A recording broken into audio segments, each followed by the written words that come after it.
Bienvenue à Vidange, enchanté. Nous recevons aujourd'hui la candidate et députée. Comment qu'on dit entre deux là, quand vous êtes député sortante? Député sortante. Et donc Députée candidate sortante, pour Québec solidaire dans Sherbrooke. Ici Christine Labrie, enchantée. Bonjour. Je co-anime aujourd'hui avec M. Maxime Beaulieu. Il y a Alizée Cassivi-Vermette qui nous accompagne et je me présente Alex Champagne. Et donc aujourd'hui, dans le cadre au fond de nos entrevues pour la campagne électorale provinciale de la ville de Sherbrooke, nous vous recevons pour aborder de nombreux sujets de la campagne. Mais tout d'abord, on voulait peut-être aborder avec vous, parce qu'on aime ça, en apprendre un peu plus sur nos politiques, sur votre parcours, tout simplement. Donc, on vous aurait laissé vous présenter et puis nous parler un peu de votre parcours qui vous a amené en politique, mais aussi où vous êtes aujourd'hui. C'était pas un parcours prédestiné, en tout cas, on peut dire ça. J'ai changé de parcours souvent à l'université, mais j'ai jamais pensé que finalement je ferais de la politique éventuellement. Fait que je m'étais pas nécessairement... j'avais pas fait des choix en fonction de ça.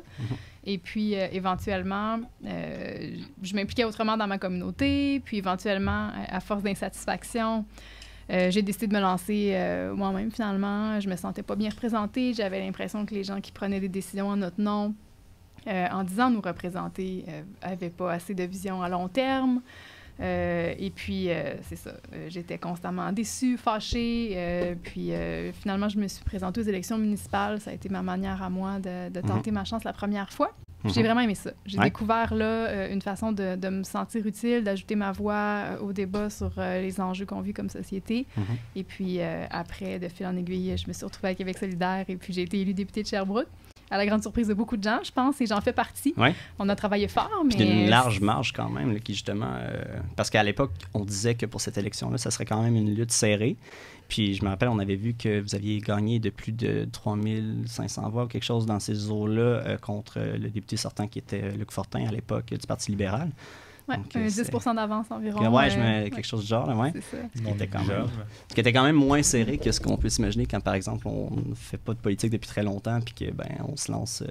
Effectivement, mais c'est ça. Les gens voyaient Sherbrooke comme un château fort libéral à l'époque. Hein, c'était quand même historiquement la circonscription de Jean Charest. Donc, c'était... puis là, j'étais contre un ministre sortant.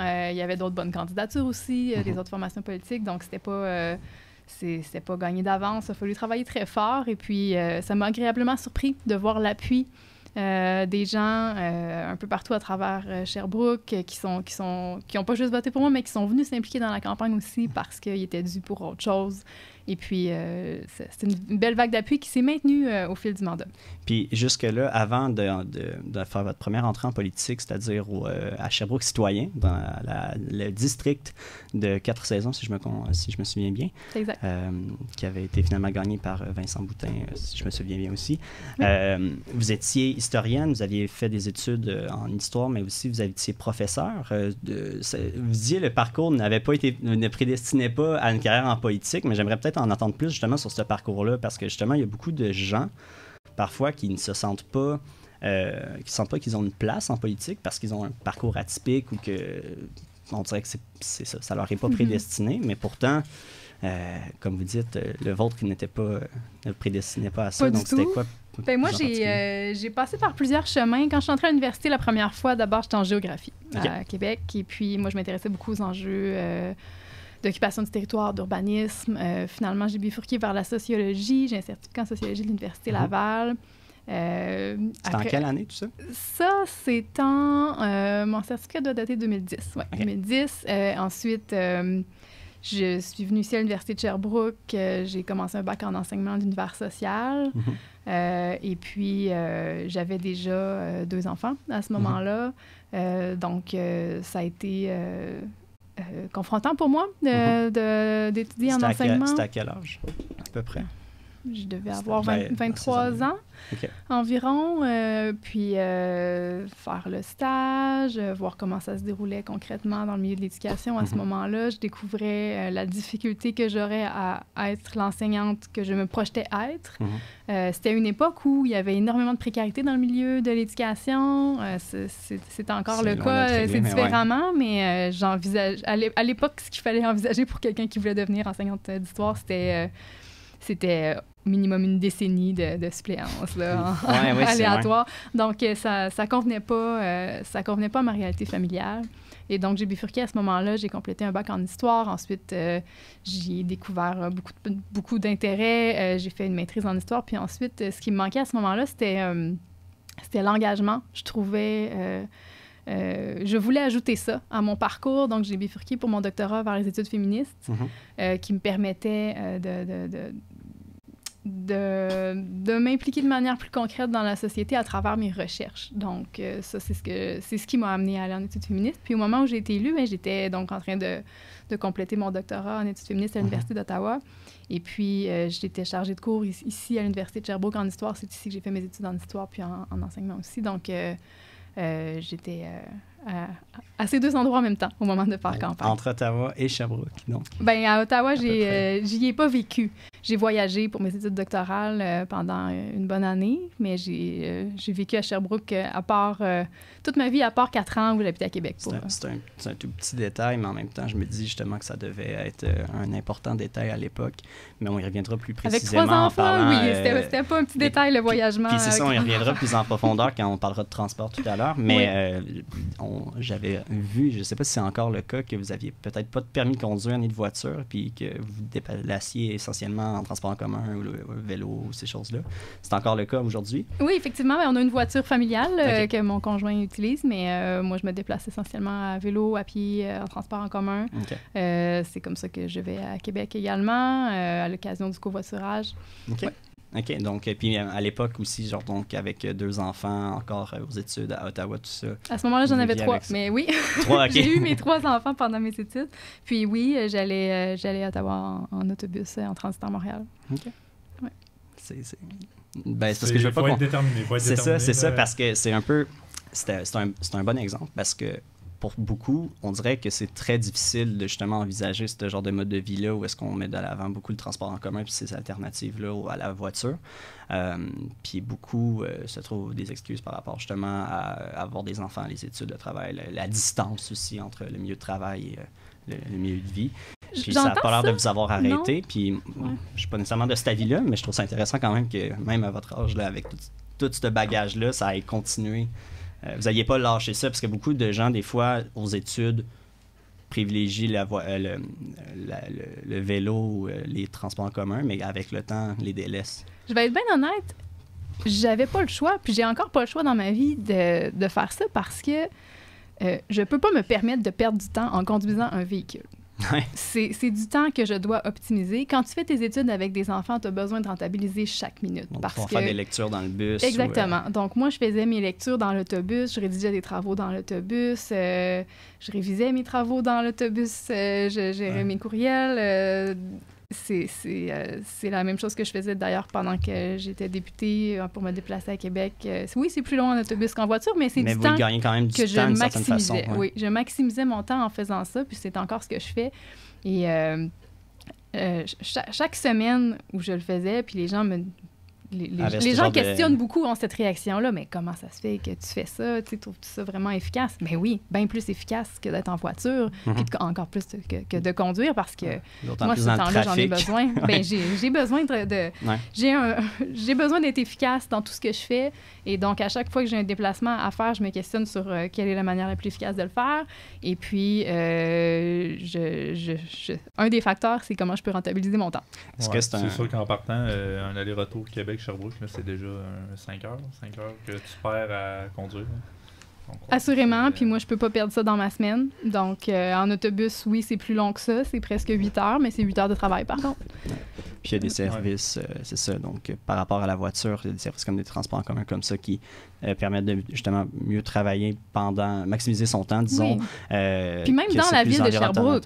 Même dans la ville de Sherbrooke, quand on prend l'autobus pour se déplacer, avec notre téléphone, on peut faire pas mal d'affaires. Là. Pendant ce déplacement-là, on peut lire... je peux lire ma revue de presse, je peux avancer quelques courriels, répondre à des volant, on n'a plus droit. Il faut pas.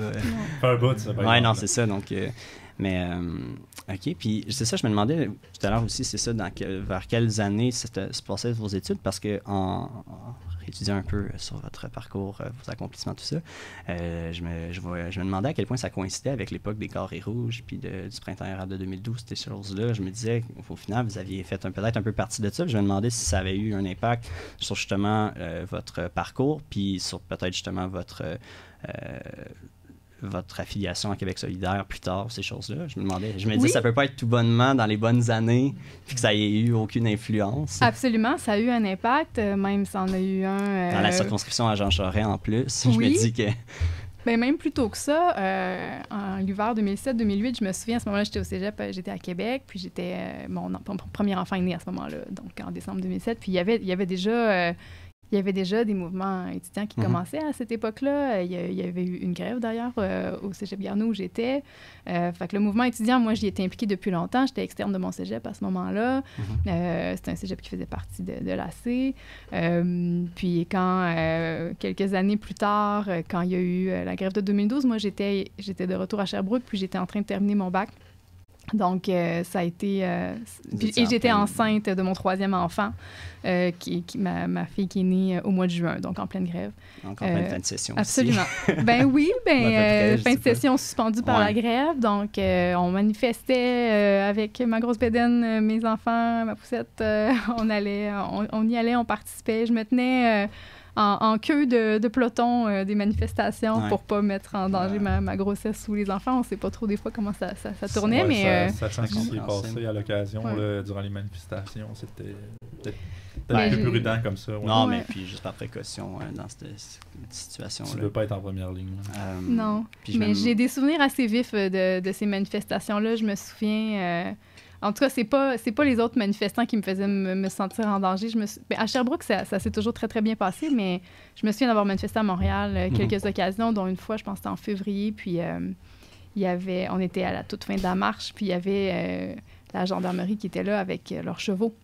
Et c'est assez intimidant, merci. Puis là, on traînait de la patte parce qu'on avait mon fils le plus vieux qui avait 4 ans. On avait un de 2 ans dans la poussette. Puis des fois, le plus vieux, il échappait ses mitaines. Puis là, il fallait ramasser ça. Puis on traînait de la patte en arrière. Puis là, les policiers à cheval en arrière nous poussaient dans le derrière en nous criant de continuer d'avancer parce que les autres, ils ne voulaient pas que la manifestation se sépare en plusieurs morceaux. C'était vraiment stressant. C'était vraiment intimidant. Puis... Je me souviens de toute l'émotion qu'on avait là, dans ces manifestations-là. Gabriel Nadeau-Dubois, à l'époque que je suivais comme leader étudiant, c'était un privilège de travailler avec lui. Là, dès l'époque, OK, ouais. Ben, je me souviens de l'avoir admiré, de m'être sentie inspirée par lui à l'époque. J'aurais même jamais pensé que je le rencontrerais un jour en personne. Puis finalement, on travaille ensemble maintenant. C'est vraiment un privilège. Des drôles d'attentes, des fois, la vie, en effet. Puis donc, c'est ça. Puis la première... parce qu'après ça, vous disiez, c'est ça, les études, mais ça a été votre première implication, ça a été à Sherbrooke Citoyen au municipal. Puis je me demandais pourquoi le municipal et Sherbrooke Citoyen avant tout. Vous disiez que vous aviez des intérêts pour l'urbanisme ou beaucoup d'intérêts en général qui fonctionnent bien avec ce genre de choix-là, mais quand même, il reste quand même les 2 autres paliers. Pourquoi avoir choisi celui-là avant les 2 autres au début? Oui, c'est une très bonne question. Ce qui a allumé la flamme, disons, c'est un dossier très spécifique. C'est le dossier du déménagement du Costco. Okay, oui. Je ne sais pas si vous étiez à Sherbrooke à l'époque, mais il y a eu tout un débat sur où allait aller le futur Costco. Et j'habitais dans l'Est à ce moment-là, dans 4 saisons. Et puis, il y avait sur la table l'option que le Costco se retrouve là où il y a un Canadian Tire en train de se faire construire en ce moment. Puis, les élus de l'Est avaient voté contre le déménagement du Canadian Tire parce que le site qui avait été choisi, c'était sur le plateau Saint-Joseph, et ils auraient préféré que ce soit dans l'Est. Et j'étais très fâchée de ça, parce que ce projet-là, à l'époque, le projet, là, il incluait 24 pompes à essence. Okay, c'est énorme. C'est énorme, puis d'un point de vue environnemental, j'avais un gros problème avec ça. Et j'étais estomaquée de voir que mes élus, là, mon élu, Vincent Boutin d'ailleurs, qui me représentait à l'époque, avait voté contre le projet. Pas parce que c'est un mauvais projet qui nuit à nos commerces locaux, qui est mauvais pour l'environnement, parce qu'il l'aurait voulu à un autre endroit. Et là, je m'étais pas bien sentie représentée, honnêtement. J'étais très fâchée de ça. J'avais quasiment honte de voir que c'était comme ça que les gens prenaient des décisions. Fait que j'avais écrit une lettre ouverte pour dénoncer la situation, puis plutôt proposer un mode de développement urbain plus basé sur les commerces locaux, de proximité, tout ça. Et puis, c'est des gens de Sherbrooke Citoyen qui m'ont contacté. On était à quelques mois avant la campagne électorale municipale, puis quand ils ont lu ma lettre ouverte, ils ont trouvé que c'était tout à fait en phase avec leurs propositions politiques. Ils m'ont proposé une rencontre, puis on a discuté, puis moi, je les connaissais même pas, bien honnêtement, à ce moment-là. Puis j'avais jamais pensé m'impliquer moi-même en politique active. Je m'impliquais dans des organismes, je faisais toutes sortes de choses, mais la politique partisane, ça m'avait jamais interpellée avant. Mais là, j'étais tellement en colère sur ce dossier-là que j'ai décidé d'y aller, puis c'est ça. Le municipal, c'est un palier qui... il y a une grande proximité avec les citoyens, donc qui permet un contact avec les citoyens quotidiens. Il y a un impact plus grand que les gens le soupçonnent sur notre qualité de vie, des décisions qui sont prises au municipal. C'est vraiment près des gens. C'est vraiment, vraiment près des gens. Puis je le vois encore comme députée provinciale parce que très souvent, les gens me contactent pour des dossiers qui sont municipaux, finalement. Puis eux, ils ne savent pas que c'est municipal. Fait qu'on on les éclaire vers où se tourner, mais les gens ne mesurent pas l'impact du municipal sur leur vie parce que sinon, le taux de participation aux élections municipales serait bien plus élevé. Puis c'est pour ça que je suis allée là en premier. Puis d'ailleurs, depuis que je suis en politique provinciale, j'essaie d'aller chercher cette proximité-là autant que je peux dans ma façon de jouer mon rôle de député, de maintenir un contact vraiment étroit là, avec les citoyens, puis de leur donner accès à ce qui se passe à l'Assemblée nationale aussi, hein, parce que ça, c'est une différence avec le municipal. Au municipal, les gens peuvent aller poser des questions à leurs élus directement au conseil. Ça fait des séances de questions qui font partie. Exactement. Ça fait partie de la proximité que les gens ont avec leurs élus. Au provincial, c'est pas possible. Donc, pour rendre des comptes sur ce qui se passe, sur les décisions prises à Québec, vous aurez peut-être remarqué, je partage souvent des extraits des questions qu'on pose, des interactions en commission parlementaire. Je trouve ça important que les gens voient le travail qu'on fait. Puis c'est sûr que c'est tout en ligne sur le site de l'Assemblée nationale, mais... c'est pas tout le monde qui prend le temps monsieur, madame, tout le monde n'aura pas le réflexe d'aller voir. Ouais, c'est non, c'est ça. Il faut rendre accessible le travail qu'on fait. Je pense que même nous qu'on est étudiants... je sais que c'est accessible là, mais... Même pas la majorité de nous qui va voir ça régulièrement. Si mon frère écoute ça, mon petit frère, il va se souvenir que moi, je lui infligeais d'écouter l'Assemblée nationale à la télé chez mon père quand on était tout seul et puis qu'il voulait jouer à la PlayStation. Mais sinon, c'est rare qu'en effet, j'étais sur Internet en train de regarder les extraits particulièrement. Des fois, je suis surprise. Il y a plus de gens qu'on pense qui écoutent ça. Moi, ça arrive que les gens m'écrivent parce qu'ils écoutaient ça en pliant leur linge, puis là, ils m'ont entendu parler d'un enjeu. Ils écoutent ça des fois en faisant des tâches. Moi, je trouve ça... en tout cas, je dirais pas comme si j'écoutais ça constamment parce que ça m'amène pas toujours. Aussi, là, mais c'est ça. Long, mais je trouve ça quasiment même plus intéressant que, mettons, juste des médias continus en général parce que justement, eux, ils prennent des extraits par-ci par-là d'où est-ce qu'ils ont porté attention dans la journée alors que, au fond, ce qui se passe, c'est là. Il est juste cru, là, comme ça, devant nous, à cette chaîne-là. Je me souviens plus exactement. Là, on pourra la mettre en commentaire ou en lien. Là, puis le travail parlementaire... pour les gens qui prennent le temps d'aller voir comment ça se passe en commission parlementaire, il y a beaucoup plus de collaboration là, puis de discussions saines, je vais dire ça comme ça, que dans la période des questions. Les gens sont habitués de voir des extraits de la période des questions où c'est très conflictuel. C'est one-liner, on veut... Exactement. Il n'y a pas beaucoup de temps pour élaborer son idée, pour mettre de la nuance. C'est pas un vrai dialogue, en fait. C'est une pièce de théâtre. Ceux qui sont dans le milieu le savent très bien. Puis c'est un spectacle conçu pour les médias pour attirer l'attention sur des sujets. Bon. Puis ça rend les gens cyniques, je pense, de penser que la politique, c'est ça tout le temps. Mais c'est juste une fraction de notre travail. C'est 45 minutes 3 fois par semaine. Le reste de notre temps, on le passe en commission parlementaire ou bien dans nos circonscriptions. Puis ça n'a rien à voir avec ça, le travail qu'on fait. Fait que quand les gens me disent « Ah, ben moi, ça m'écoeure, c'est rien que de la chicane. Vous faites toujours dire juste le contraire l'un de l'autre, puis critiquer, puis jamais rien proposer. » Ben je me dis... on gagnerait à mettre plus en lumière le travail en commission parlementaire. Ben oui, où on cherche des compromis ensemble, on discute vraiment d'idées de fond, puis là, on peut avoir un vrai dialogue. Mais parce que ça me fait me penser, parce que l'argument en ce moment de la candidate de la CAQ, notamment, ou de beaucoup de nouveaux candidats caquistes dans de nombreuses circonscriptions, c'est d'envoyer la voix d'un député caquiste au gouvernement pour qu'enfin la voix des citoyens puisse être entendue. Parce que l'argument, c'est souvent en opposition, on s'oppose, mais ça amène pas grand-chose à vraiment comment que la gouvernance se fait. Puis je sais pas que c'est un bon argument. Je dis juste qu'il y a beaucoup qui disent qu'il faudrait faudrait qu'on ait quelqu'un au gouvernement. Il y a beaucoup de gens qui n'aiment pas les gouvernements, ne serait-ce que les gouvernements minoritaires où est-ce que l'opposition est forte ou juste de l'opposition en tant que telle. Ils veulent que ce soit une ligne claire, ils veulent que les choses se passent. Alors que moi, j'ai beaucoup de bons arguments en faveur des gouvernements minoritaires, dont la collaboration justement que ça impose sur les différents partis. Peu importe j'avoue avoir un penchant aussi pour ça. Ouais. Je n'aille pas ça que Trudeau puisse pas faire ce qu'il veut depuis quelques années. Bref, mais ça sera un autre sujet. Ouais. Mais en attendant, moi, c'est plutôt parce que Mme Catherine Dorion, elle, ne se représente pas cette année dans sa circonscription. Et puis, ce que j'avais cru comprendre, c'était que notamment, elle trouvait qu'elle n'était pas assez entendue peut-être par justement ce gouvernement-là de la CAQ actuelle, parce que justement, c'est ça, c'était gouverné par une petite clique à Québec qui, au fond, font peut-être même pas juste partie du Conseil des ministres, mais même il y a peut-être même certains ministres qui ne sont pas écoutés parce que ça se passe entre quelques personnes, puis c'est ça qui se passe. Et puis qu'elle se disait qu'elle était fière de cette implication qu'elle a faite en politique active en tant qu'élue, mais qu'elle voulait retrouver sa voix... je sais pas comment la qualifier, mais c'est ça, citoyenne qui est un peu plus libre, qui la permet elle était plus artiste et puis elle souhaite retourner à ses vieux amours-là, peut-être. Bref, c'est pas pour critiquer sa raison, mais c'est plutôt pour distinguer, au fond, la sienne de la vôtre. Je me demandais, vous, au fond, est-ce que vous vous sentez écouté à Québec? Vous dites que vous voulez apporter une voix aux Sherbrookeois là-bas. Puis je suis pas en train de dire que c'est pas le cas, mais je me demande... Est-ce que vous ne voyez pas des limites, justement, là-bas, en tant qu'opposition, même en tant que leader parlementaire, qui donne, j'imagine, quand même, de l'importance lors des débats ou ces choses-là? Est-ce que vous sentez que vous êtes écouté? Assurément. Oui, il y a des limites, c'est certain. La façon que notre système électoral est fait, il n'y a pas une représentation juste de la population. Et ce que Catherine nommait, c'est le pouvoir excessif d'un parti qui forme le gouvernement, qui n'a pas été élu par la majorité de la population, qui a eu... la majorité des circonscriptions, et puis...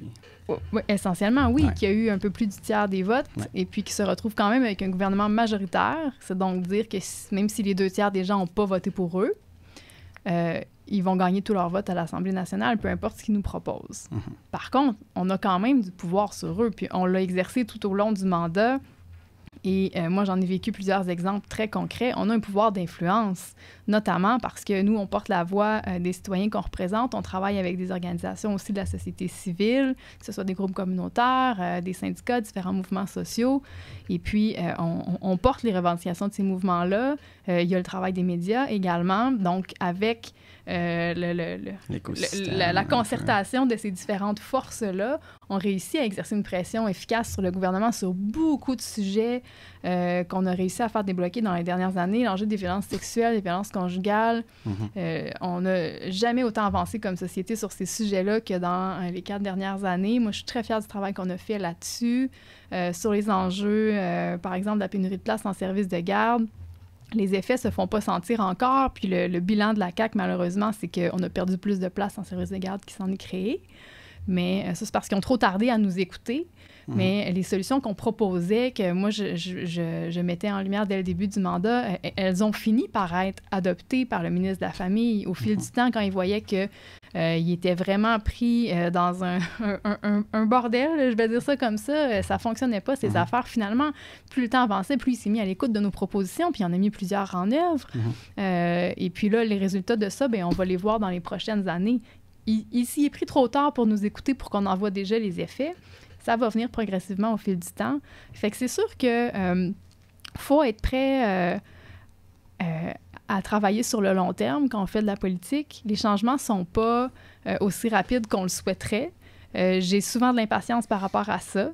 Je comprends Catherine d'en avoir eu aussi. C'est frustrant. C'est frustrant de savoir qu'un gouvernement peut être majoritaire sans avoir l'appui vraiment de la majorité de la population. Moi, ça me dérange. Puis on discutait des gouvernements minoritaires tout à l'heure. On aurait eu besoin de la réforme du mode de scrutin pour assurer un meilleur équilibre. Puis je pense que dans un gouvernement qui est minoritaire, qui est obligé de travailler avec les autres, on a des meilleures politiques publiques. ça force le travail de collaboration. Puis ça fait un travail qui est plus intéressant à long terme aussi, parce que même si c'est plus long pour faire des alliances puis tout ça, les réformes qu'on fait en travaillant ensemble, elles sont durables dans le temps, parce que tout le monde y a participé, ou en tout cas un grand spectre de partis politiques qui ont participé, et donc ils vont pas arriver après pour le détruire. Non, de toute façon, c'est pas logique de perdre du temps sur un débat qui a déjà été réglé précédemment. Mais sauf qu'en ce moment, quand un gouvernement prend des décisions partisanes sans veiller à ce qu'il y ait d'autres formations politiques qui soient d'accord avec eux, il risque que le gouvernement d'après défasse ce qu'ils ont fait. Puis on le voit très, très souvent. Un gouvernement fait quelque chose, le gouvernement d'après va le défaire, là, un autre gouvernement va revenir, il va reprendre la même direction. On gaspille beaucoup d'énergie à faire défaire les réformes du système de santé qu'on a connues. Là, ben, c'est un peu ça. Hein. Puis qu'est-ce qui va arriver? Il va falloir démanteler la réforme du Dr Barrette là, parce que ça marche pas. Hein. Puis tout le monde il disait que ça marchait pas, puis s'il avait écouté plus, on n'aurait pas travaillé pour rien. Moi, mais je vais donner un exemple juste pour terminer là-dessus. Les tribunaux spécialisés en matière de violence sexuelle, violence conjugale, bien ça, on a fait ça les 4 partis ensemble. Il n'y a aucun parti représenté à l'Assemblée nationale en ce moment qui va venir défaire ça, parce qu'ils ont participé. Ça, c'est du vrai bon travail à long terme. Oui, puis c'était remarquable justement comme pièce législative aussi qui avait été adoptée. Je veux dire, je sais que justement, à travers la pandémie, où est-ce que parfois c'était difficile pour les partis d'opposition de s'opposer, parce que dans le contexte où est-ce qu'il n'y avait pas nécessairement de séance aussi, en tout cas, c'était plus compliqué pendant la pandémie, d'avoir vu des gestes d'unité, au fond, à quelque part du peuple québécois autour d'enjeux où est-ce que, bon, on est capable de se mettre à une table et de travailler ensemble. C'était quand même... ça faisait du bien dans un contexte où c'était comme difficile, justement, de vivre ces moments-là pour chacun. Moi, un truc que je me demandais, c'est si, par exemple, dans certains gouvernements, puis on parle de la CAQ actuellement, mais on peut revenir sur les libéraux en masse aussi, par exemple, il y a certains enjeux, justement, qui tardent à être entendus et à être adressés. Est-ce que c'est parce que dans ces partis-là, il n'y a pas de personnes qui les abordent ou qui essaient de les amener, donc personne amène ça sur la table, donc c'est pour ça que personne ne le fait, ou si c'est parce qu'il y en a à l'intérieur, mais ils sont trop régis par une ligne de parti et donc se taisent parce que c'est pas la priorité du gouvernement, du chef de gouvernement, du cabinet, etc. Donc, parce qu'il y a des gens qui disent en ce moment, je ne vais pas vous mentir qu'on a reçu aussi récemment Caroline Saint-Hilaire, puis on reçoit les autres candidats, mais qui disent que, notamment, que la coalition Avenir Québec, justement, c'est une coalition. Ce n'est pas seulement une grande force qui serait... je sais pas comment le dire, là, qui aurait une seule hégémonique, mais qui sont pas nécessairement unis. C'est ça, il y a plusieurs ailes, il y a plusieurs contradictions, puis ils disent que c'est une force parce qu'à quelque part, c'est comme par le débat, puis justement un peu l'échange entre ces différentes forces-là qu'ils arrivent à trouver un consensus, mais alors qu'au même moment, on voit qu'il y a certaines idées qui n'ont pas du tout l'air d'être mises de l'avant. Est-ce que c'est parce que, malgré cette grande tente-là d'élus, qui, selon les sondages, va peut-être même s'agrandir aux prochaines élections, mais c'est à voir encore, il n'y a pas du tout de ce genre de type d'élus qui souhaitent représenter certaines idées, ou c'est parce qu'ils sont là, mais qui se taisent? Je dis par exemple le gouvernement de M. Legault, mais même M. Guilbeault au fédéral en ce moment, qui, à ce qui paraît, était environnementaliste. On se demande ce qu'il l'est encore vraiment. Si c'est... Non, mais il y a des questions à se poser. Oui. Est-ce que vous pensez qu'il y a des... C'est juste que ça intéresse personne dans ces gouvernements-là? La même question peut aussi se poser sur le ça se pose partout, c'est ça. Oui, bien, je vais répondre pour la CAQ. C'est pas besoin de nommer des noms, c'est ça que je voulais dire aussi. C'était juste parce que... Ouais. Je vais m'abstenir de commenter la politique fédérale, mais je peux répondre pour la CAQ. Moi, je le vois qu'il y a des divergences d'opinion importantes sur beaucoup de dossiers au sein de la CAQ. C'est pour vrai une coalition. Il y a des gens de tout le spectre politique au sein de ce parti-là. C'est arrivé assez fréquemment que des gens de la CAQ viennent nous voir dans le corridor pour nous dire « Hey, vous avez vraiment posé une bonne question là-dessus. Continuez de pousser sur ce dossier-là. C'est vraiment important. » Alors qu'il y a d'autres députés ou d'autres ministres qui nous auraient pas dit ça puis qui n'étaient pas contents qu'on gratte sur ce sujet-là. On le voit. Ils aiment se faire pousser dans une certaine direction parce que peut-être à l'interne, ils se sentent pas qu'ils sont capables. Ça les aide à l'interne. Ça les aide à l'interne de savoir que nous, dans l'opposition, on met de la pression sur ce dossier-là. Donc, il y a ça. Puis c'est vrai sur plusieurs axes. Souvent, il est nommé qu'au sein de la CAQ, il y a des gens qui sont plus indépendantistes, d'autres plus fédéralistes, d'autres plus nationalistes. Ça existe. Mais même sur le spectre gauche-droite, droite. Il y a quand même une grande variété de gens au sein de la CAQ.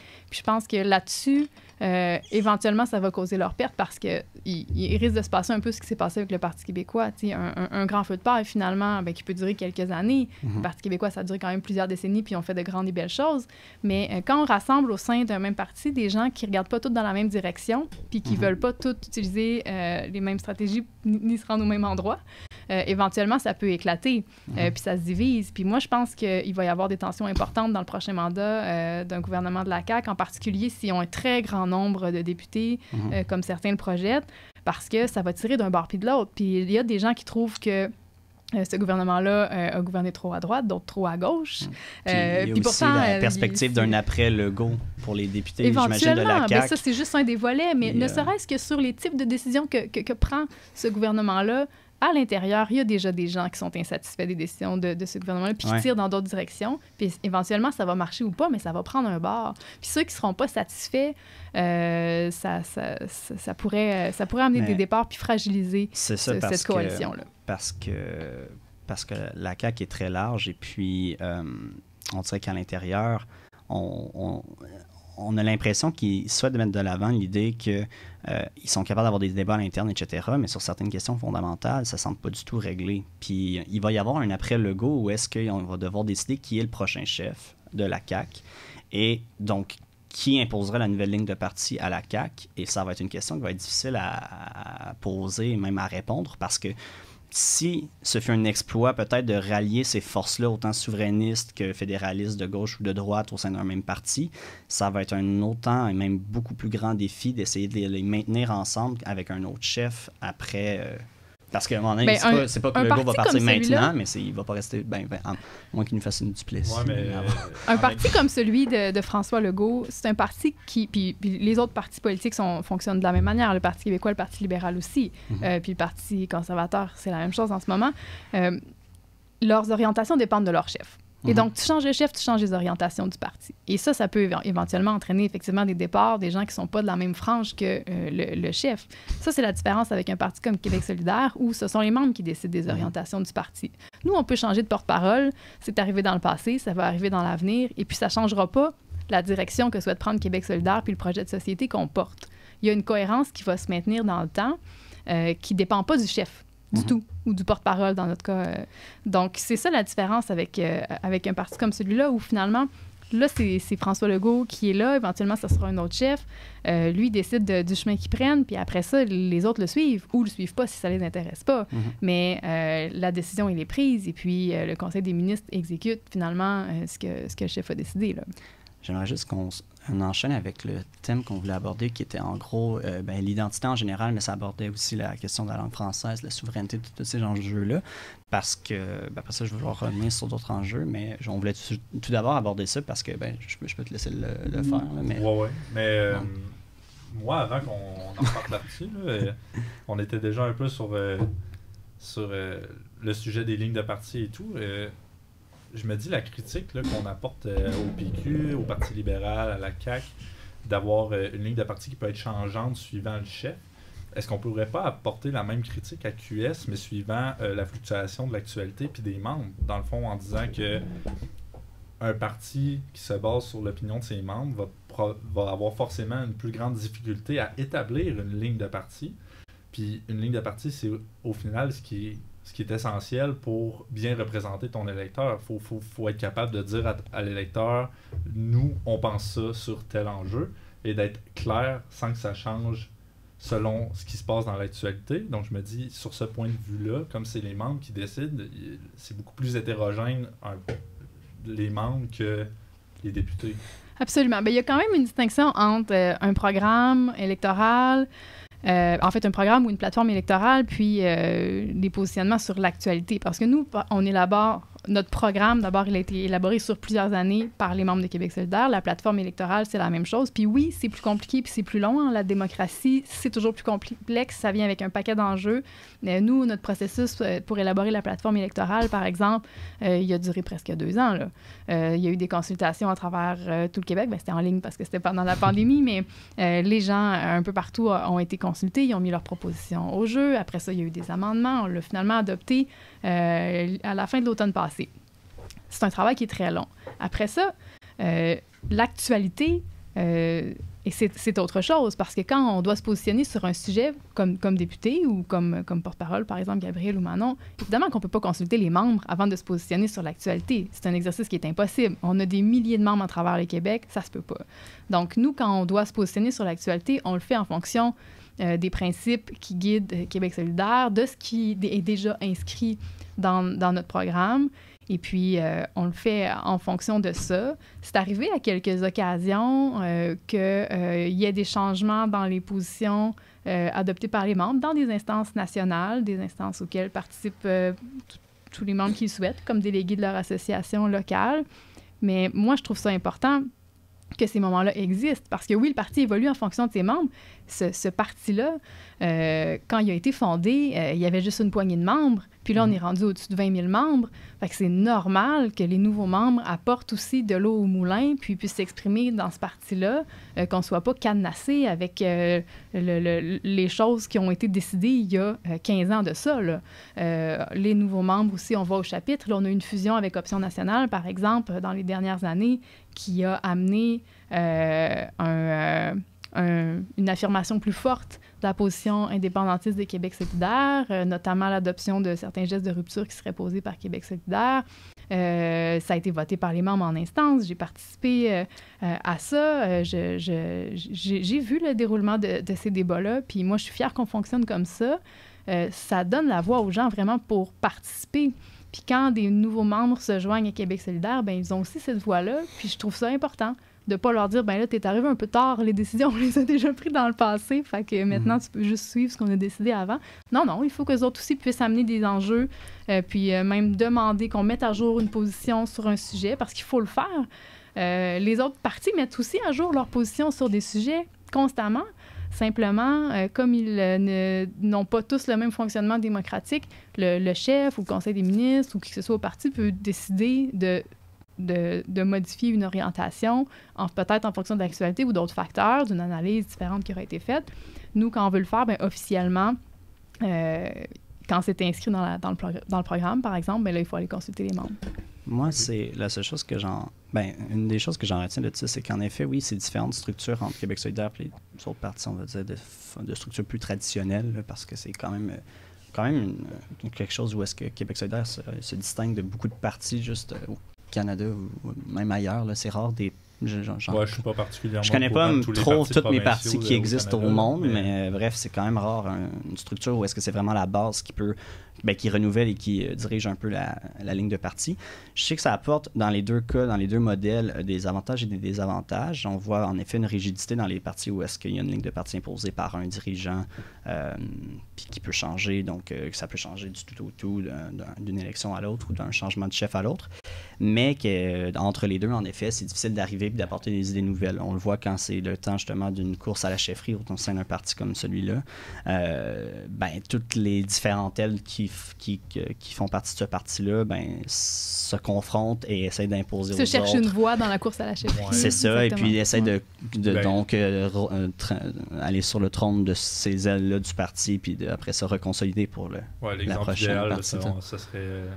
le leadership conservateur fédéral, qui a de la difficulté à la perfection. Mais donc, et puis peut-être qu'eux autres, justement, auraient à gagner d'une certaine souplesse pour évoluer sur certaines positions, mais ça serait un autre sujet. Mais ça reste que par rapport justement à Québec solidaire et à sa structure, là où il y a une force qui est peut-être l'absence de rigidité, je vois quand même peut-être aussi une faiblesse qui est justement cette souplesse-là, qui fait que, notamment, Zanetti, avant les élections de 2018, mais bien avant qu'il soit peut-être même chez Québec solidaire quand il était encore à Option nationale, et même juste Québec solidaire en général aux élections de 2018, notamment sur le dossier de la laïcité, appuyait au fond les recommandations grossièrement du rapport Bouchard-Taylor et appuyait au fond tout un peu ce que la loi 21 est venue apporter à cette époque. Ou en tout cas, c'est cette impression-là que moi, personnellement, je m'en faisais en 2018. Et justement, comme vous dites, la base a pu évoluer par rapport à ça et changer un peu la ligne de parti sur cet enjeu-là. Puis c'est de là que je comprends la question de mon collègue, c'est de se dire, est-ce que parce que la loi 21 a été mise en place par la CAQ, par le gouvernement, des forces vives au sein du parti se sont mobilisées pour changer la position de Québec solidaire, pour faire entendre une voix contestataire. Parce que, est-ce que ça s'est arrivé, puis est-ce que, au contraire, les voix qui étaient en faveur de la laïcité ont pas justement un peu quitté le navire parce que justement, ils n'y voyaient aucun problème à ce moment-là, puis ne comprenaient pas pourquoi il devrait y avoir un débat au sein de Québec solidaire alors que la ligne était très claire sur la laïcité depuis des années? En fait, la ligne est encore très claire sur la laïcité. On la conçoit différemment de la CAQ, ça c'est clair.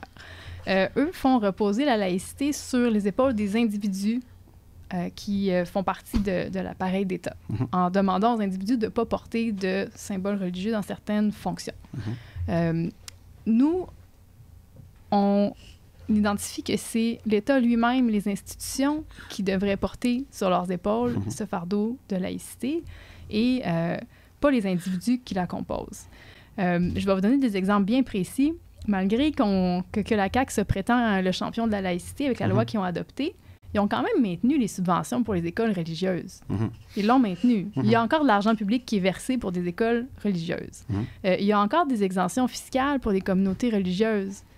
Puis ils ont maintenu ça. On est contre, on retirerait ça, parce que dans notre vision de la laïcité à Québec solidaire, l'État doit être neutre vis-à-vis des religions et donc pas accorder d'avantages, par exemple, fiscaux ou de fonds publics.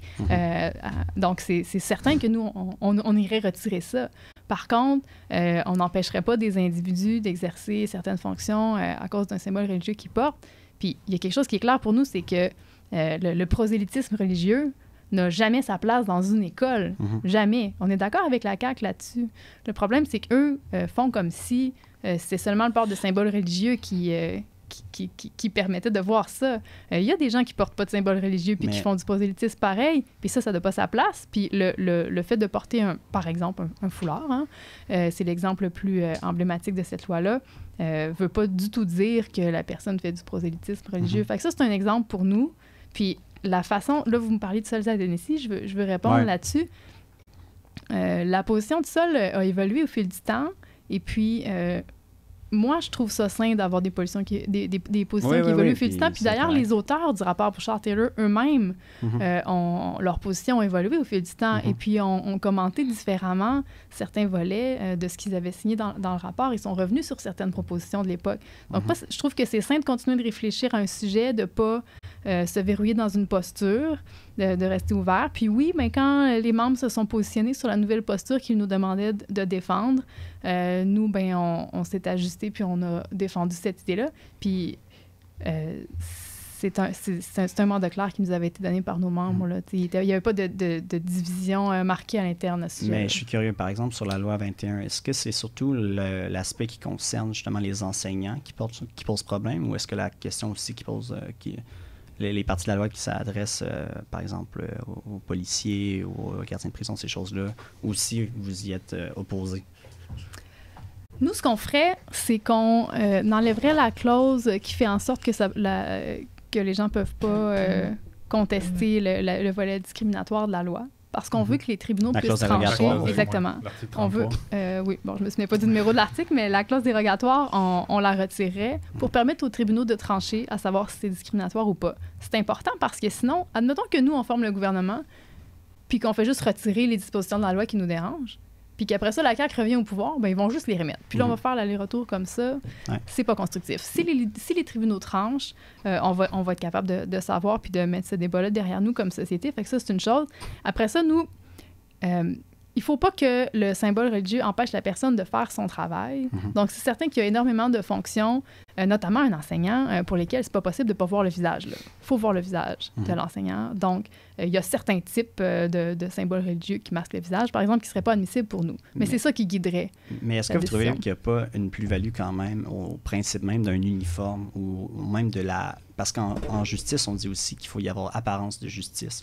C'est une des raisons pour lesquelles, par exemple, les avocats ou les juges portent des toges. C'est que, historiquement parlant, on identifiait l'appartenance, disons, de classe à un juge par rapport à son accoutrement. Non, c'était son accoutrement, mais même au-delà de ça, sa shape.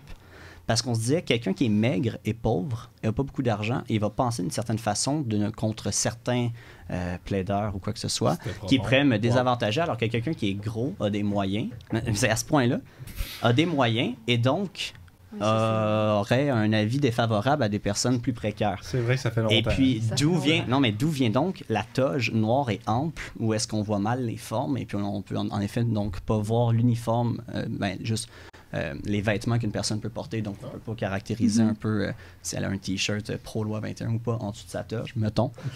Puis on peut pas, même au-delà de ça, avoir une idée même à peu près de sa shape, de sa morphologie. Donc ça allait à ce point-là, et puis c'est très important justement aussi dans le contexte juridique, judiciaire, cette présence d'apparence d'impartialité. Tout à fait. Puis c'est justement dans des fonctions avec autorité, il y a des gens qui voient quand même une légitimité à même cette apparence de légitimité-là. Au-delà de ce que les tribunaux pourront en penser après une contestation judiciaire ou pas, vous, est-ce que vous trouvez que dans tous les cas, cette apparence-là, dans ce cadre-là de la laïcité, ça n'a pas nécessairement sa place, puis tant que la personne fait pas preuve de prosélytisme, et puis que, mettons, on peut voir son visage dans des cas où c'est nécessaire. C'est deux cas différents. Tu sais, la situation d'un juge qui est effectivement en position d'autorité, qui peut décider d'envoyer une personne en prison ou pas, pour moi, ça n'a rien à voir avec la fonction d'un enseignant qui n'est pas... qui n'est pas en fonction d'autorité. Ben, pas le même type d'autorité, on va se le dire, là. Il va te dire, enlève ta casquette en rentrant dans la classe, mais c'est pas le même type d'autorité, OK? C'est un rôle... On pourrait dire qu'il y a une autorité idéologique... d'une certaine façon. Parce que je veux pas c'est vu le temps qui passe avec les enfants, mettons. Puis moi, c'est pas une attaque contre aucune religion en particulier, ou même aucun professeur en particulier, s'il y en a qui écoutent puis qui pensent que j'aurais des... peu importe. Mais moi, personnellement, je le vois dans mon cadre académique que si j'ai affaire à tel professeur, puis c'est pas parce qu'il fait preuve de prosélytisme ou quoi que ce soit, je sais que le travail que je lui remets, ça doit pas être le même que si je fais affaire avec un tel autre professeur. Chaque professeur a sa manière un peu de voir les choses, puis corrige d'une différente manière, et puis des fois peut voir les choses d'une manière différente. Donc souvent, il faut moi personnellement, j'essaie de... Ouais, mais j'ai fait du théâtre aussi avant. Mais fait qu'on dirait que je le remarque plus depuis.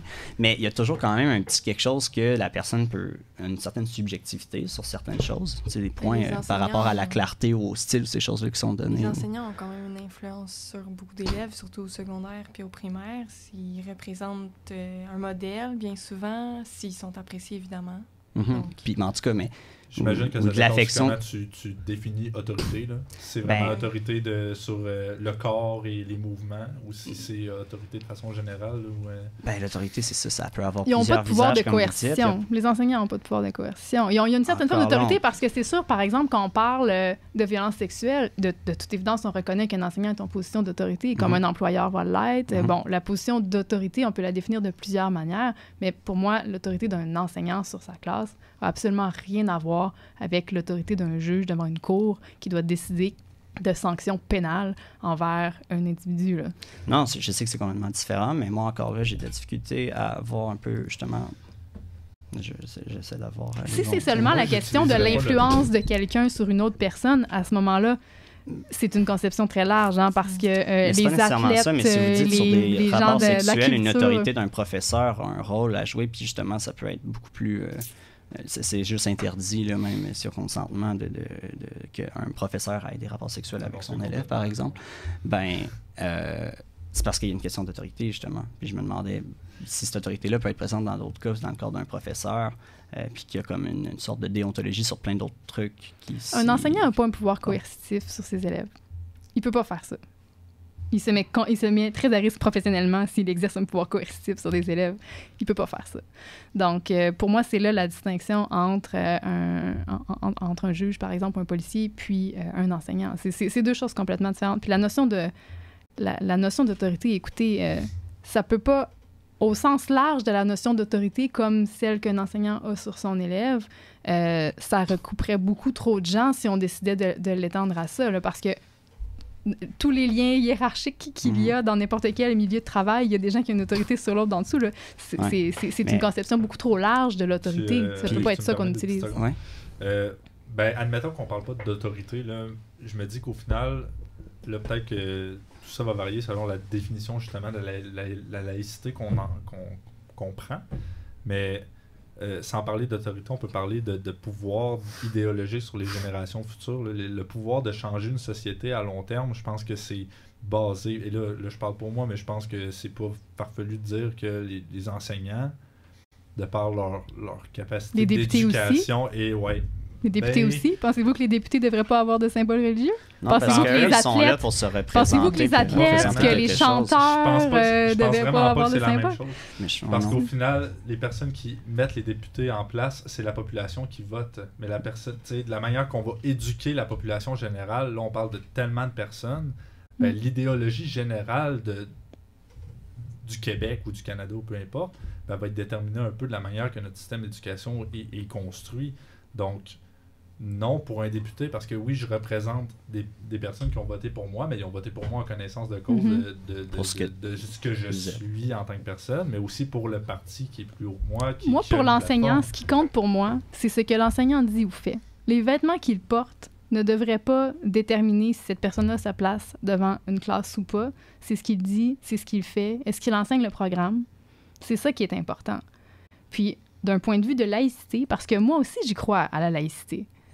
Je trouve ça beaucoup plus problématique de savoir qu'il y a des fonds publics qui servent à financer des écoles religieuses en ce moment que d'imaginer la possibilité qu'il y ait des enseignants qui portent des symboles religieux, mais qui enseignent le programme de l'école québécoise. Mais moi, je suis en effet très contre le fait qu'on finance quoi que ce soit de ce genre-là, comme vous avez nommé. Moi aussi. Ça n'enlève pas quand même la question que moi, j'avoue avoir un certain malaise sur le fait que l'apparence, par exemple, de justice ou même d'impartialité ou de neutralité religieuse sur des enfants peut être la même chose que justement dans d'autres contextes, parce que j'ai l'impression que sur un enfant, tu sais, pour nous, c'est peut-être facile de s'imaginer que quelqu'un n'a que de l'influence un peu floue, indirecte, mais pour un enfant en jeune âge, j'ai de la difficulté à m'imaginer que cette personne-là comprend que la personne qui lui dit, mettons, tu peux sortir de la classe quand tu te déranges trop, ou qui lui implique, qui lui apprend ce qu'il doit apprendre cette année, et ainsi de suite, n'a pas d'autorité sur lui. En jeune âge, j'ai de la difficulté à m'imaginer que cet enfant-là réalise que cette personne n'a pas d'autorité, puis j'ai l'impression qu'il y a une apparence d'autorité exercée d'un professeur chez un enfant que l'enfant ne réalise pas, qu'il est juste une apparence et non pas juste une autorité fonctionnelle.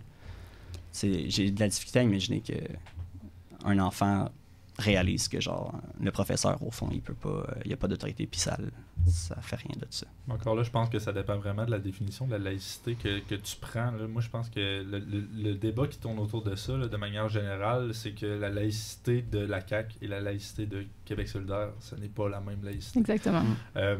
Mais est-ce qu'elle a changé la vôtre au fond? C'est ça, elle a changé de... Nous, c'est la laïcité de l'État. Oui. Pas des individus. C'est là qu'est la différence entre les deux.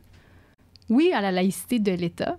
Est-ce que cette laïcité-là passe nécessairement par la laïcité des individus qui composent l'appareil d'État? Pour nous, non. C'est le comportement de l'État. Par exemple, sortir la croix du Salon Bleu à l'Assemblée nationale, c'était le temps. Il fallait faire ça. Certains diront que c'est un signe culturel et non religieux, là, mais c'est... on peut le garder en mode quelque part dans un musée. Il est affiché dans le corridor et c'est très bien ainsi. Ça reste un musée. Il aurait pu être au sous-sol, ça aurait fait peur. Mais ça, c'est un geste fort pour exprimer la laïcité de l'État, de retirer un symbole religieux d'une salle décisionnelle au niveau politique. Il fallait poser ce geste-là, absolument. Mais c'est le type de geste qui relève de la laïcité de l'État. Au niveau des individus, c'est autre chose. Puis si, en parallèle, on n'agit même pas pour être exemplaire au niveau de la laïcité de l'État, moi, j'ai un gros malaise avec ça. D'autant plus que ça attise des tensions sociales importantes. Ça vient marginaliser des gens. Je pense que ça empêche même certaines personnes de se sentir partie prenante de la société. Puis d'ailleurs, c'est pas aujourd'hui qu'il y avait ça dans l'actualité, des données qui sont sorties par rapport à ça, justement le fait que notamment les femmes musulmanes ont senti beaucoup plus d'hostilité dans la communauté depuis les débats entourant cette loi-là puis son adoption. Moi, je trouve que de faire porter la laïcité sur les épaules des individus, ça nuit au vivre ensemble. Moi, j'aurais une question parce que je comprends que vous avez une vision différente de la laïcité de la CAQ, puis ça, c'est tout à fait légitime. Un point que vous aviez abordé, c'était aussi le fait que la clause dérogatoire avait été utilisée dans l'adoption de ce projet de loi-là, qui est devenu une loi, là, tout simplement. Puis même chose pour la loi 96, à vrai dire. au-delà de ces lois-là en particulier, puis de ces thèmes-là, parce que la loi 21, puis justement la laïcité, c'est un enjeu comme que vous avez le droit d'être en désaccord avec la CAQ, il n'y a aucun problème. Mais la clause dérogatoire en tant que telle, c'est pas nécessairement la loi 21, c'est juste un outil. Au-delà Absolument. de ce pour qu'on l'utilise, c'est un outil qui est aussi utilisé dans la loi 101. Qui est aussi utilisé dans la loi 101 notamment, puis qui était au fond, quand la loi constitutionnelle de 1982 a été adoptée, une sorte de... l'outil qui venait équilibrer le reste de la Charte des droits et libertés du Canada. C'est un garde-fou des compétences provinciales. Là, parce que justement, l'idée, c'était que les droits et libertés qui étaient enchâssés dans la Charte venaient donner beaucoup de pouvoir aux tribunaux, notamment au fédéral. Et puis, on le voit même aujourd'hui avec tous ces organismes-là ou même ces politiques-là qui financent des contestations judiciaires de lois québécoises, comme justement celle-ci, même si on peut être en désaccord contre elles. On voit les genres d'outils que ça apporte, au fond, la Charte des droits et libertés au fédéral de contester la souveraineté parlementaire québécoise. Puis je me demandais, au-delà de ces lois-là qui ont été adoptées pendant la dernière législature, à quelle valeur donnez-vous à la clause dérogatoire comme outil pour le peuple québécois de s'affirmer dans le cadre canadien? Je sais que c'était pas nécessairement le cadre que vous aimez le plus, non. Mais est-ce que c'est vraiment juste la clause dérogatoire en tant que telle parce que elle est à l'encontre des tribunaux, elle s'oppose au fond aux tribunaux puis au fédéral, ou c'est son usage dans le cadre de la loi 21? C'est son usage dans le cadre de la loi 21 en particulier, puis là, après ça, il y aura peut-être éventuellement d'autres exemples d'usages qui vont nous déranger, mais effectivement, il y a des usages pour lesquels c'est plus approprié, et puis quand ça a été utilisé pour la langue française notamment, il y avait là lieu d'agir pour protéger notre culture, notre langue, donc c'est un usage qui est très approprié. Mais dans le cas de la loi 21, effectivement, nous, on ne trouvait pas ça approprié. Puis, il y aura peut-être d'autres situations dans l'avenir où ce sera approprié, d'autres où ce ne le sera pas. Mais c'est quand même tout un arsenal. Là. Quand on décide d'utiliser ça, il ne faut pas prendre ça à la légère. Ça devrait être une exception. Absolument. Puis le cadre canadien, s'il nous contraint tant que ça pour protéger notre culture et autre chose, sortons-en. Ça sera un petit peu après. Mais c'est surtout parce qu'en ce moment, on voit des politiciens comme Patrick Brown qui appartient à un courant qui... certainement pas celui de Québec solidaire et le vôtre, mais qui est un Canadien hors Québec qui conteste justement la loi 21 et donc notamment aussi sa clause dérogatoire. Puis je me disais, est-ce que ce genre de politicien-là, puis pas nécessairement Patrick Brown, mais aussi juste des Justin Trudeau de ce monde, tout, les alliés qu'on pourrait peut-être trouver dans le camp de l'opposition à la loi 21 et de la clause dérogatoire, est-ce que vous les considérez tous comme des alliés, étant donné que justement vous êtes contre l'usage qui en a été fait actuellement, ou vous considérez vraiment que comme c'est un débat ici, mais que comme... Non, je les considérerais pas comme des alliés parce que... pas Patrick Brown, c'est juste parce qu'il est beaucoup connu pour avoir fait je comprends, mais je comprends la question. Par rapport à ça, mais je sais que Patrick Brown, sûrement pas. c'est surtout que... parce qu'il y a plusieurs personnes, individus, groupes ailleurs, à l'extérieur du Québec, qui ont lutté contre cette loi-là, parfois de la même manière que nous, parfois d'autres manières qui sont peut-être plus condamnables, mais une des choses qu'ils n'ont pas comprises, c'est que c'est au Québec de décider pour lui-même. On ne veut pas se faire dire quoi faire par des gens qui sont dans les autres provinces. C'est au Québec de décider pour lui-même. Et puis, nous, on s'est porté...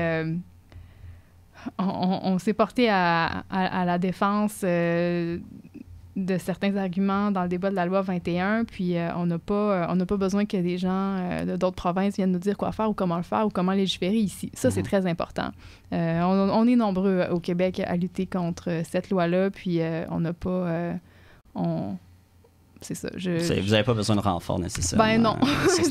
Après ça, ces gens-là, ils ont le droit de s'exprimer aussi. Ouais. Mais nous, c'est pas nécessairement des alliés. Non, on n'est pas allé solliciter cette aide-là. Et puis, on leur demande essentiellement de se mêler de leurs affaires puis de nous laisser légiférer ici. On est capable de décider pour nous-mêmes comme société. Parce qu'au fond, ce que je me demandais, c'était que... Puis là, je voulais amener un beau petit terme très populaire de nos jours, c'est le mot « woke ». Le mot « woke » est utilisé tout vent de partout, pas seulement au Québec, pas seulement aux États-Unis, au Canada, en Europe, partout. Pour qualifier, on se le demande. Puis je me demandais, qu'est-ce que c'est que les woke, puis, ou en tout cas, disons, on va dire la gauche en général de nos jours, puis est-ce que c'est un peu le même courant en ce moment au Québec, qu'au Canada, qu'aux États-Unis, qu'en France? Est-ce que vous voyez des similarités entre ces différents woke-là mettons.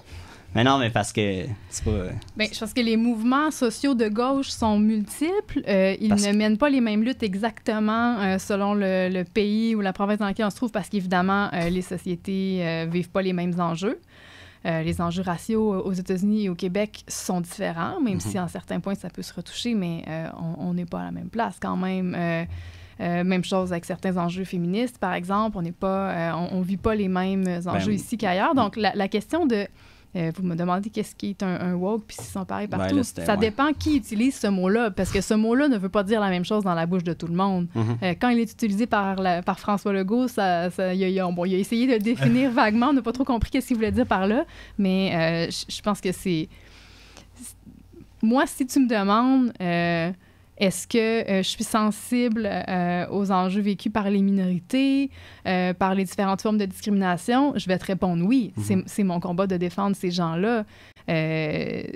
Mais dans la bouche de certaines personnes, la façon dont ils décrivent mes combats, ça ressemble pas à ce que je fais puis aux luttes que je mène. Donc, l'étiquette, ça dépend sur quel ton est les données puis par qui. Là. Parce que, c'est ça, j'ai l'impression quand même qu'il y a quand même différentes définitions du progressisme.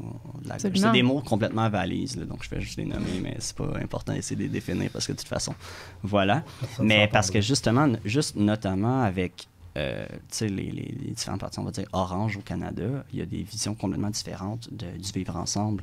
Je me demandais si vous, parce que, par exemple, le NPD au fédéral, c'est un parti qui, justement, sur les champs de compétences provinciaux, n'est pas nécessairement le plus friendly, sur même sa vision de la laïcité, puis que même, je crois que, même sur la vision de Québec solidaire de la laïcité, j'émettrais des doutes à savoir si le NPD serait capable de se réconcilier avec Québec solidaire au point où est-ce qu'au Canada anglais, ou en tout cas en dehors du Québec, le progressisme, c'est complètement autre chose. Puis je me demandais justement à quel point vous sentez-vous comme...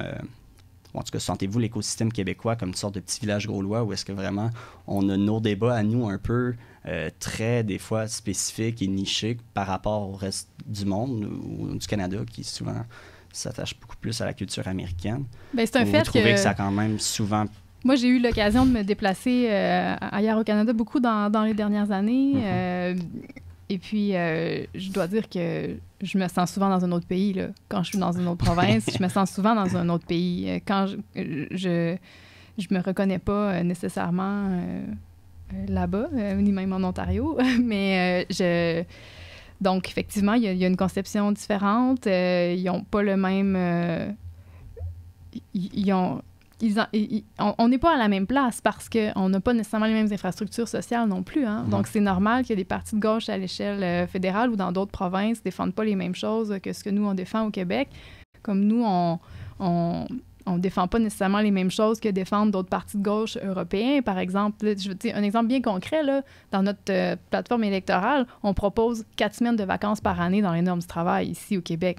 Et il y a des partis de gauche qui seraient gênés de proposer ça en Europe parce que là-bas, ils ont déjà 5 semaines de base pour tout le monde. Ouais. Ils se feraient qualifier d'être rétrogrades s'ils proposaient ça. Nous, ici, on se fait dire que c'est audacieux de le proposer. Donc, la gauche est différente partout selon le contexte. Puis ça, c'est bien normal. Puis effectivement, moi, je trouve qu'il y a un contexte assez différent entre le Québec puis le reste du Canada. Puis, je voulais revenir rapidement sur l'enjeu de la souveraineté parce que Québec solidaire se dit être un parti souverainiste. Mais je revoyais un sondage, ou en tout cas de la... Comment ça s'appelle? C'est la firme Main Street, qui remonte à février 2021, je crois, qui disait, au fond, les pourcentages d'adhésion à l'idée de la souveraineté au Québec par rapport à chaque parti et puis au Québec en général. Puis on retrouvait seulement 42% d'appui à la souveraineté chez Québec solidaire. Chez les électeurs de Québec solidaire. Chez les électeurs de Québec solidaire. Peut-être que vous aurez des distinctions à faire entre...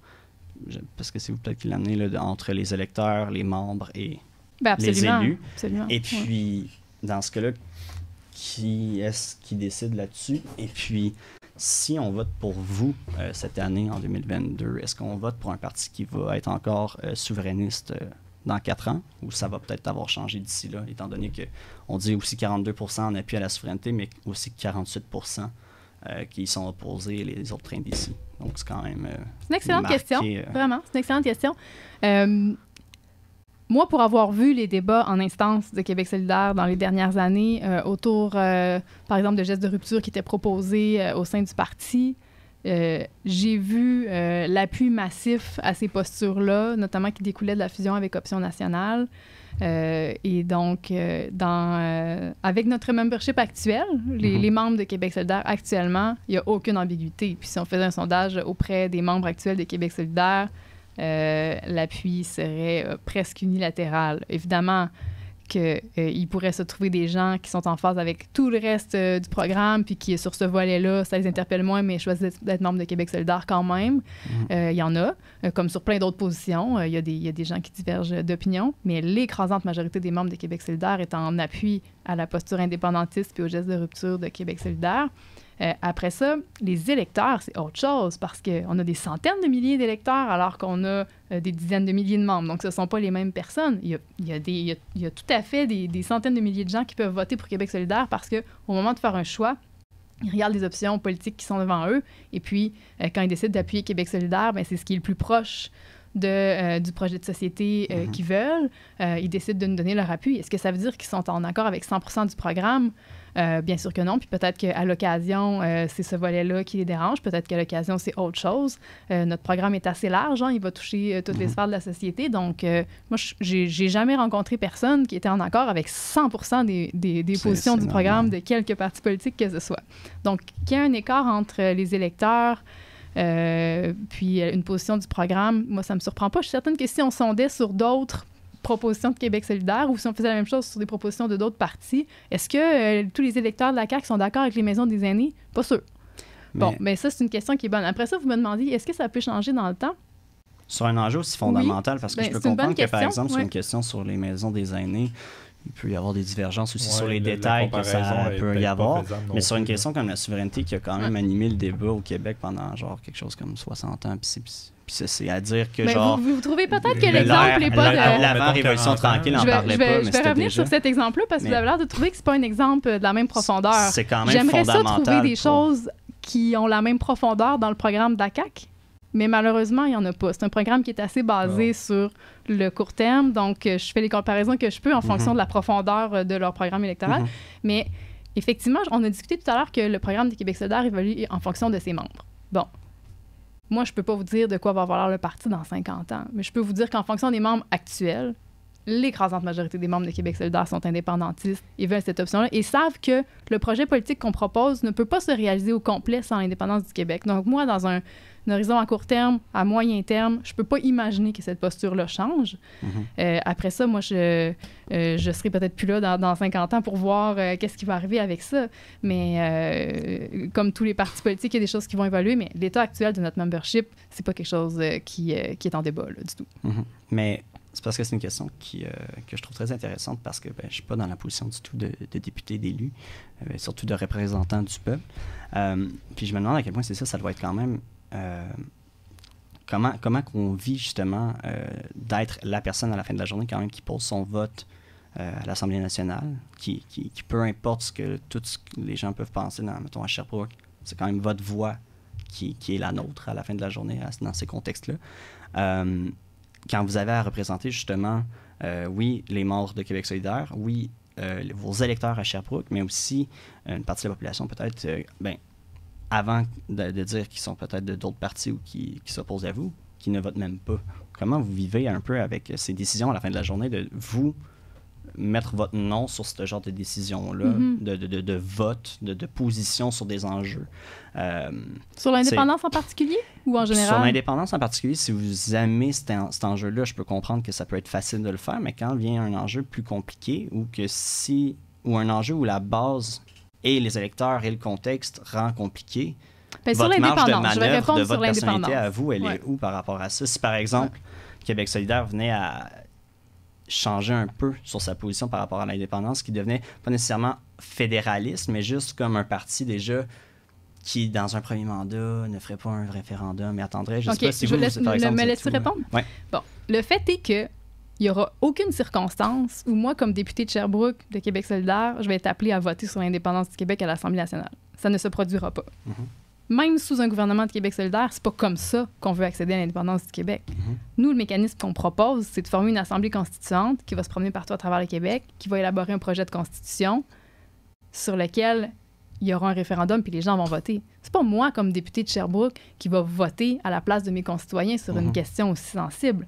Évidemment qu'il faudra que chaque électeur puisse aller voter dans le cadre de référendum. Nous, la proposition qu'on fait, c'est que ce référendum-là soit sur une proposition de constitution. C'est notre mécanisme d'accès à l'indépendance du Québec qu'on propose. Fait que, oui, c'est une question extrêmement sensible. Puis pour des questions aussi sensibles, ça prend une consultation large de la population. C'est pas moi qui va voter là-dessus toute seule. Ce sur quoi on est appelé à voter à l'Assemblée nationale, ce sont des choses pour lesquelles... C'est des enjeux aussi. Ben non. C'est ça. C'était pas nécessairement juste pour cet enjeu-là. Non, exactement. Puis quand ce sont des sujets sensibles qui nécessitent de longues réflexions, il y a des consultations. Il y a des groupes qui sont appelés en commission parlementaire, on les écoute, on se fait une idée là-dessus. C'est comme ça qu'on travaille. Puis si on sentait qu'on nous demande de nous positionner sur un sujet aussi majeur que celui-là, ça pourrait être d'autres ordres, mais un sujet majeur, on demanderait probablement un référendum sur une question comme ça, sur laquelle on pense que tous les électeurs devraient pouvoir s'exprimer. Avant ce genre de dilemme-là, des situations justement un peu ambiguës où est-ce que justement il y a peut-être un doute. Absolument. Puis, par exemple, la réforme du mode de scrutin. La réforme du mode de scrutin, bon, il y avait un quasi-consensus entre plusieurs partis politiques pour y arriver. La CAQ proposait de procéder par un référendum pour y arriver. Après ça, ils sont revenus sur leur parole puis ils l'ont abandonné, mais je pense qu'on aurait dû le faire.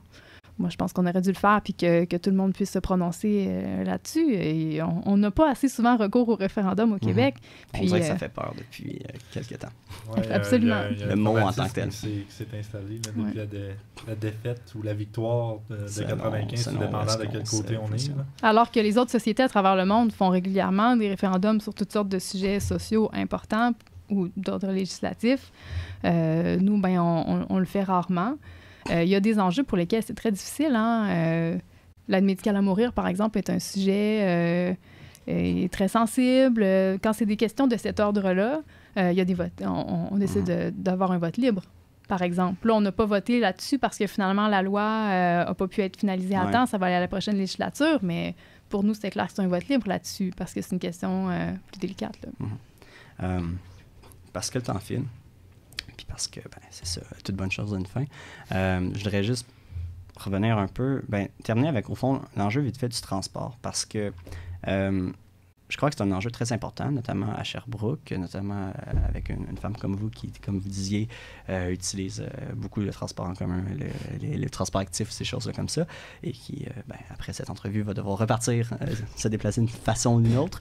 À vélo. À vélo. Donc, je me demandais, pour vous, particulièrement à Sherbrooke, qu'est-ce qui pourrait être amélioré en transport, mais aussi juste à l'échelle du Québec, qu'est-ce qu'on pourrait revoir, puis comment vous vous distinguez de ce qu'offre un peu la Coalition Avenir Québec actuellement sur l'offre de transport, ou juste la vision du transport dans une société en général. Puis c'est large. Mais je pense que tout nous distingue en matière de transport avec la CAQ.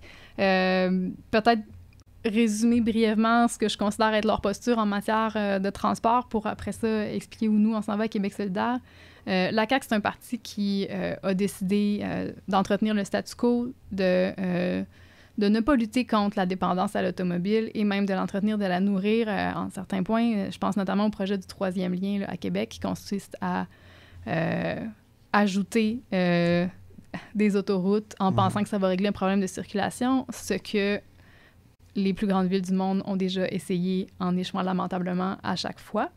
Nous, on est complètement ailleurs. On veut réduire la dépendance à la voiture et en particulier à l'auto solo. Donc, c'est certain que vous allez voir en campagne électorale, l'ambition de nos propositions va être majeure. Ça va être une révolution qu'on va proposer parce que pour atteindre nos cibles de réduction d'émissions de GES, on a besoin de cette révolution-là. Autant pour le transport interurbain, vous allez nous voir arriver avec des propositions pour le train, notamment, relier les plus grandes villes du Québec par train. L'aéroport de Sherbrooke. L'aéroport de Sherbrooke, j'ai toujours été contre ce projet-là. Je l'ai jamais soutenu, puis ça n'a pas changé. C'est ce que je croyais. On veut relier les principales villes du Québec par train. Parce que c'est pas tous les candidats qui sont aussi clairs sur cette question-là. Pour moi, il n'y a pas d'ambiguïté. Dans le Québec du 21e siècle, il n'y a pas de place pour relier Sherbrooke à Montréal avec un avion. On est à même pas 200 km de l'autre aéroport. On est capable de trouver une façon efficace de s'y rendre, notamment par le train. Puis ensuite, au sein des villes, Il y a de la place pour plus de transports en commun, plus de véhicules partagés, plus d'accès, par exemple, à des vélos en libre-service. Donc, tout ce qui est transport actif, transport en commun au sein des villes, il faut le favoriser. La majorité des gens habitent à moins de 5 km de leur travail, donc devraient pouvoir faire la majorité de leurs déplacements à pied. Puis ça vient aussi avec une redéfinition de notre occupation du territoire, s'assurer d'avoir des commerces de proximité, d'arrêter de développer des quartiers dans lesquels il n'y a aucun commerce de proximité. Donc ça, il va falloir le transformer. Puis cette révolution-là, pour moi, elle va venir avec une très grande amélioration de la qualité de vie des gens. Il n'y a personne qui aime ça être pogné dans le trafic. Même si dans ton auto, qui est confortable, que tu peux écouter la musique que tu veux dans ton auto, personne n'aime ça être pogné dans le trafic. Donc, remplacer les véhicules à essence par des véhicules électriques, qui est essentiellement le mieux que le Québec, que la CAQ peut proposer en ce moment, ça vient peut-être réduire un peu la pollution, mais ça vient pas réduire les enjeux de circulation. Et puis, ça permet pas à plus de gens de se déplacer efficacement. Donc, nous, on arrive avec ces propositions-là au niveau du transport en commun, à l'intérieur des villes, mais aussi au sein de nos régions et d'une région à l'autre. Je veux pas juste vous donner trop une balle facile parce que sur cet enjeu-là, il y a des gens qui vous répondraient « OK, mais qui va payer pour ça? » À cette question, moi, je répondrais « Mais qui paye en ce moment pour le système actuel de s'acheter une voiture et de l'essence et tout ça au quotidien? Et peu importe la réponse de savoir qui paie pour ça, on voit ça comme un service public. On pourrait répondre qu'on paye déjà beaucoup pour le système actuel. Puis se poser la question si on paierait vraiment si plus cher que ça dans un système peut-être où est-ce qu'on priorise davantage les transports en commun. Avec votre expérience, puis avec la plateforme peut-être qui s'en vient, là, j'imagine tu peux, est-ce que ça coûte vraiment plus cher qu'actuellement se déplacer avec un projet comme celui qu'apporte Québec solidaire ou à l'échelle d'une société? J'imagine qu'il y a des infrastructures à court terme, oui, d'accord, mais c'est sûr à moyen long terme, à court terme, ça prend énormément d'investissements en infrastructures pour y arriver. Donc, il y a des dépenses à faire pour arriver à cette révolution dans nos modes de transport. Mais honnêtement, ce sont des investissements qui vont vraiment le valoir là, sur le long terme parce que non seulement c'est l'amélioration de la qualité de vie aussi, mais au niveau de l'entretien de ces infrastructures-là, ça va être beaucoup plus intéressant. Là. Le coût de notre système routier actuellement est énorme. Puis vous le voyez, là, tout le monde en est bien conscient. Là. S'il y a quelque chose sur lequel tout le monde s'entend, c'est que nos routes sont mal entretenues puis qu'elles devraient être mieux entretenues. Je pense que ça, il y a un large consensus là-dessus. Personne ne pense que c'est parfait. La grande majorité des Québécois sont d'accord. Exactement. Donc, en ce moment, on a déjà une incapacité à entretenir notre réseau routier. La solution ne peut pas être d'agrandir le réseau routier parce que jamais on va réussir à faire le rattrapage qu'on a besoin au niveau de l'entretien de ce réseau-là. Puis on veut l'entretenir, là, hein? Mais faut avoir des moyens alternatifs de se déplacer. Et puis, en rendant chaque transport plus efficace, en s'assurant que chaque véhicule déplace plus de personnes, c'est certain qu'on y gagne et que c'est un investissement. Donc oui, ça va coûter cher. Nous, on le voit comme un investissement, puis on le voit comme un service public à offrir aux citoyens aussi. Les routes sont un service public, hein? On paye collectivement pour ça. Le transport en commun doit aussi être vu comme un service public. C'est une infrastructure collective.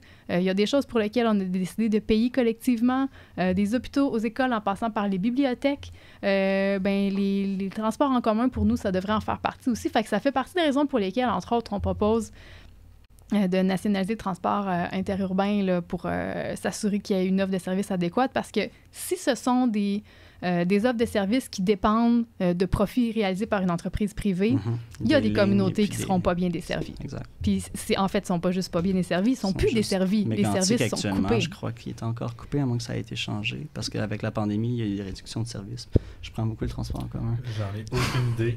Il y a énormément de municipalités, notamment dans l'Est du Québec, qui ont vu des services dans des régions, parce que disparaître. Là, ouais. Puis, OK.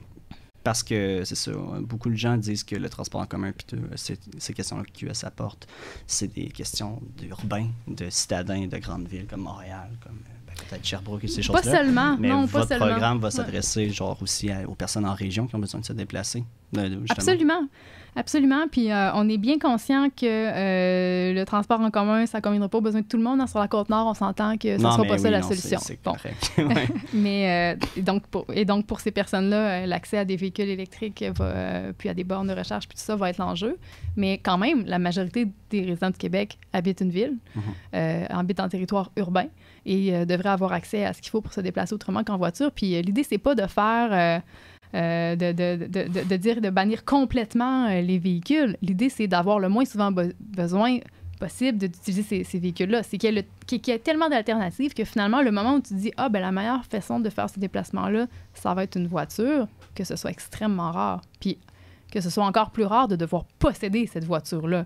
Parce que, oui, même en ville, on peut avoir besoin d'une voiture, par exemple, pour aller visiter un proche à l'extérieur avec ou des enfants, faire du camping quelques jours ou quoi que ce soit. Bien, si on a accès à un véhicule partagé, on n'a peut-être pas besoin d'avoir une auto stationnée dans notre cour 95% du temps. Donc, ça fait partie du cocktail de transport qu'il faut offrir aux gens.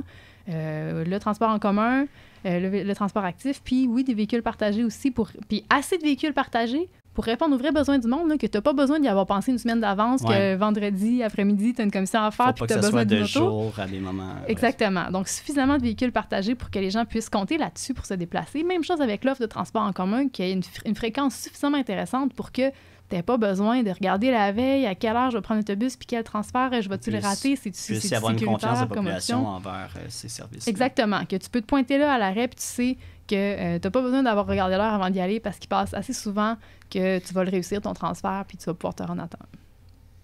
Excellent. Écoutez, ça conclut pas mal les sujets qu'on voulait aborder avec vous, je crois. Oui. Donc, merci beaucoup d'avoir bien voulu participer à notre émission. On vous en est très reconnaissant. Puis avec cette campagne électorale qui approche, et puis justement le programme qui va être, j'imagine, annoncé prochainement, on vous souhaite une très bonne campagne. On vous souhaite que ça soit un bon débat d'idées avec vos... Je vous remercie. Vous allez sûrement couvrir le débat organisé par les associations étudiantes. Il peut y avoir des très bonnes chances qu'à peu près ça se passe, en effet. Donc, probabilité. Très forte probabilité, ça reste à régler, mais oui, donc voilà. Puis on vous souhaite une très belle journée, puis à une prochaine fois. Merci pour l'invitation. Bonne fin de journée. Ça fait plaisir.